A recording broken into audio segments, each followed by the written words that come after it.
Good afternoon. Thank you for taking a few moments with me in the Word today. We need to remember that every time that we receive revelation from the Lord, whether it be from studying His Word or Him speaking to our heart, it's an invitation to realize who He is and an invitation to realize who we are and what we have and what we can do. Ephesians 4 and verse 24 says that you put on the new man, which after God is created in righteousness and true holiness.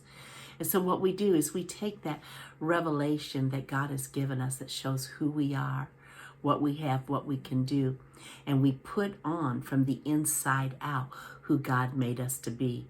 In the Passion, it says it this way, and to be transformed as you embrace the glorious Christ within as your new life and live in union with Him. For God has recreated you all over again in His perfect righteousness, and you now belong to Him in the realm of true holiness. And so we put on that new man. But even though we're not of this world, we live in this world. We actually live in two realms. We've been raised up together with Him and seated at the right hand of the Father. And that's really the realm that we want to be aware of at all times.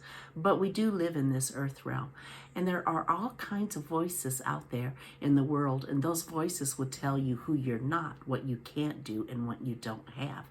And it's important that you always look in the mirror and remind yourself of who you are, whose you are, and what you can do.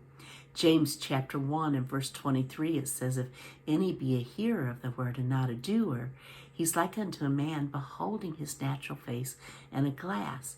And he beholds himself and goes away and straightway forgets what manner of man he was. So there's the hearing and the doing of the word. What's the doing? You act like it's true.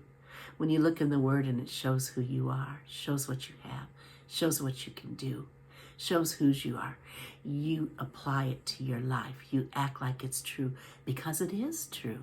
When you don't act like it's true, then you walk away from that glass, that mirror, and you forget who you are.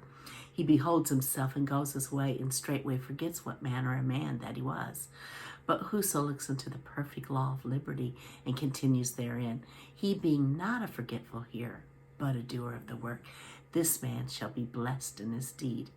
In the Passion, it says, if you listen to the word, that revelation that God's given you, and you don't live the message you hear, you become like the person who looks into the mirror of the word to discover the reflection of His face in the beginning.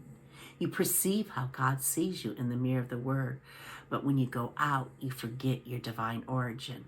So we don't want to be those forgetful hearers of the word. The word is the mirror of God. You want to continue to look into the revelation that God has given you that tells you who you are. You are the righteousness of God in Christ Jesus. You are a son, a daughter of the King. You are anointed. You are healthy and you are wealthy and you are wise. You walk in the goodness of God. And you want to act like that's true because it is true. And because of all those voices around you that would want to try to tell you you are not all that, you keep going back to the mirror and you remind yourself of who you are. I love you, and I look forward to being with you again on Monday.